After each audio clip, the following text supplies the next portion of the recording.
इथे गेलती मी वॉचमॅन की तिकडे दरवाजेच येतात तर मग गेलती बसायसाठी. मला का असं नाही बिल्डिंगमधल्याचं नाही, इथले मलकानी सब सारखे येतं. बिल्डिंगमध्येच मी का बसत नाही, मला करमत नाही. मग मी का नाही जातात कुठेतरी बसत असते जाऊन. तर हे हे रो हाऊस आहे नाही, तिकडे दरवाजेच राहतात बाई, ही दरवाजेच येते हे पण. तर मग तिथे गेली, थोडा वेळ बसली, आणले बाईले बोलत बसली मी थोडा वेळ. मग तिथं बसली, मग नंतर पाणी आणलं. मग काही वाचमीन की येतात तिथं. तर म्हणलं चला म्हणलं थोडा वेळ व्हिडिओच काढा. मग तर बाई इथं लाकडं टाकलेले येतं.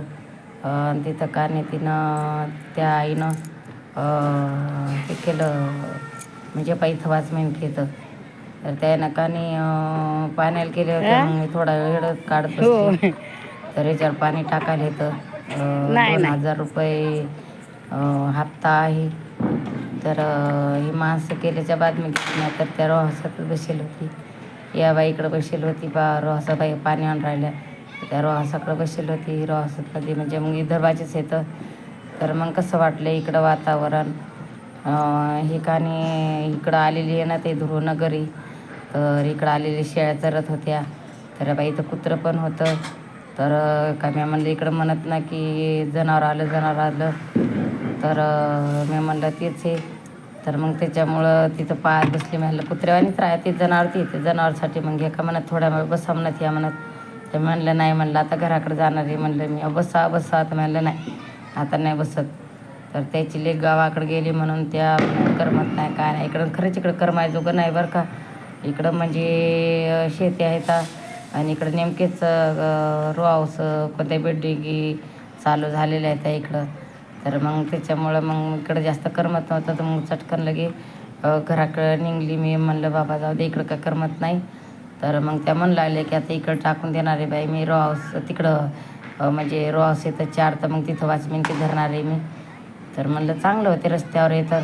तर पायकडं किती झाडी, तिच्यात जर वाघ बसला ना तर दिसत नाही. आणि ह्या कानी पाणी आणत होत्या. तर ह्या ताई पाणी आणत होत्या. तर म्हणत मावशी म्हणत तुम्ही इकडं कशी काय आल्या. तर म्हणलं आली बाई ते फिरत तशीच. तर मग त्या पाण्याला चालल्या म्हणजे म्हणजे या बिल्डिंगमध्ये चालले. तर बिल्डिंगमध्ये नळ तर तिथून आणतात ते पाणी. तर बाई गाय आली. तर गाय भीती वाटत होती बरं मला की बाबा ही धावल म्हणून असं वाटतं इकडं. म्हणजे इकडं गाय राहतातच तशा. तर मग त्याच्याने भीती वाटत होती. पण तरी मी काढा म्हणलं जाऊ द्या बाबा इकडं पाननळ्या आहेत याच्यातनी पण म्हणजे सापाचं भीती वाटते बरं इकडं. साप येते शेळ्या चरून राहिल्या होत्या. तर मग इकडं मग त्या म्हणत बाई इकडे भीती वाटते. तर म्हणत मी तिकडंच मी करणार आहे आता आणि तिकडंच राहणार आहे.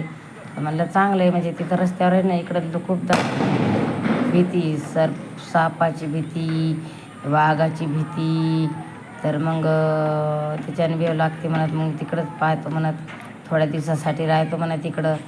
तर म्हणलं बरं आहे बा. तर मग ती बाईन मी त्या हसत बसली थोडी.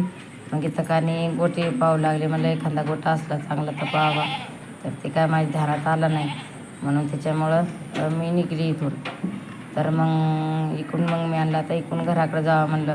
मग इकडून घराकडे जायचं तर रस्ता शोधत होती इकडून रस्ता कोणता चांगला इकून चांगला असन गड्या. तर मग इकडं पाणीच होतं. तर पाणी होतं तर मग शेकाने येऊ लागली पाणी पिण्यासाठी येऊ लागली बिचारी का कशासाठी तर काय माहिती. मग ती शेळी इकडं चालली होती. तर म्हणलं काढ द्या बाबा म्हणलं इकडे येऊ राहिली होती. तर मग हे असं वॉचमॅनकीची घरं अशी येतं. पण ही दरबारचीच येतं तिकडं पण बोलायला चांगले येतं बोलतात. तर मग बसावं थोड्या वेळ जाऊन. घरी करमत नाही तर बिल्डिंगमध्ये करमत नाही.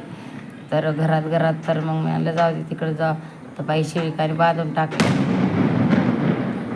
टाकली होती. तर ती सुटून आली. तर त्या तिकडंच हाका मारला. त्या ताई होत्या तिकडंच हाका मारल्या शेळी. ती काही जायच ना ती इकडंच पळत होती शेळी. इकडंच पळत होती बांधून टाकले इथून पळत होती बाई. इथून चालली शेळी इकडं. आता त्याला तिकून पलीकडून तिथून रस्ता नाही आता तिकून येऊन राहिल्या ती धरण्यासाठी शेळी ती काय पळत होती इकडं.